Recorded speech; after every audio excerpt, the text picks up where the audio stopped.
Welcome to the Elite Dangerous Universe, Commander. My name is Drew Wager, one of the official authors who contributed to the narrative of the game. If you want a guide to the lore, you've come to the right place. Strange noises in the cargo hold. Could it be Trumbles? In the years before space travel was possible, many people speculated on the nature, diversity and likelihood of life on other worlds. Whilst humanity was still planet-bound on Earth, with only a single reference locale, it was extremely difficult to make any accurate predictions about what kind of life might be present in the galaxy, of what nature that life might take, and how common it might be. Even defining life was problematic. With the first forays into space, it soon became clear that Earth was not unique in the galaxy, with indigenous life forms of varying degrees of complexity being encountered in neighbouring star systems, first by the Federation during the 22nd and 23rd centuries, such as Tau Ceti, where the colonists came close to causing the extinction of native species, and today only a few surviving specimens of these creatures survive in special enclosures. The Empire proved to be no better, with the original colonists of Achenar 6D wiping out a reportedly sentient species on the Moon during the 24th century. Known as mudlarks, this race was pre-agricultural, but had opposable thumbs, and were already creating basic tools and possibly emergent art at the time of their destruction. Alas, they were obliterated by the Empire, an act that led to the First Interstellar War with the Federation. Other types of lower life forms were also encountered.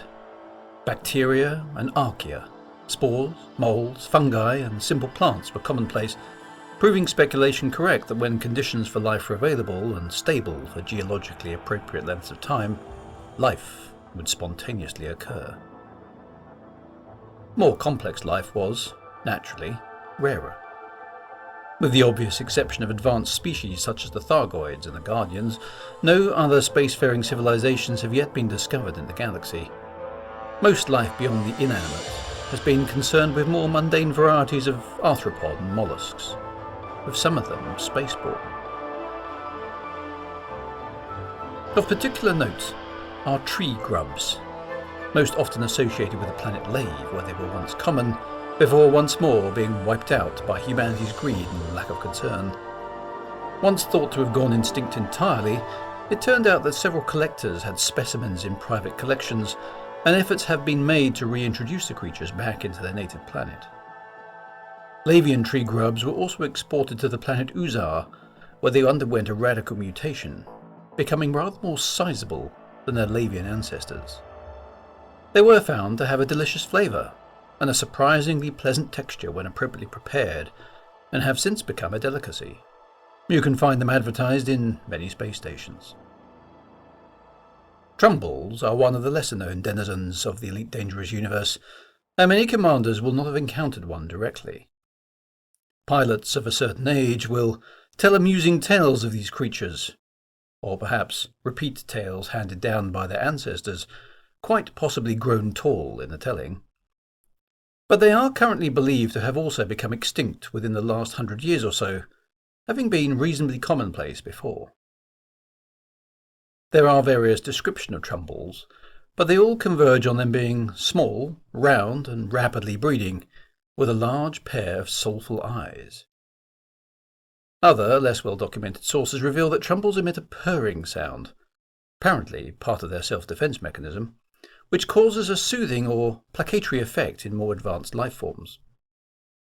Additionally, Trumbles are scavengers and are able to consume virtually any organic substance, and quite a few non-organic ones, reproducing according to the availability of the food source.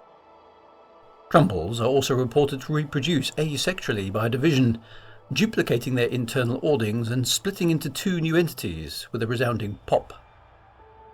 Thus, with a suitable food source, Trumbles are capable of extreme population increases in a very small time. No one is entirely sure whether Trumbles were a genuine alien species or a genetically engineered pet made available by unscrupulous profiteers exploiting their rate of reproduction, or possibly a mixture of both. There's no indication of a Trumbull homeworld ever noted in available literature, but they reached their peak of popularity, some would say notoriety, during the early 32nd century, around the year 3125, though one particular Commodore references the year of 64 in his memoirs of the time. Reports from ship owner-operators indicate that Trumbles were primarily sold as pets, but they quickly became a plague.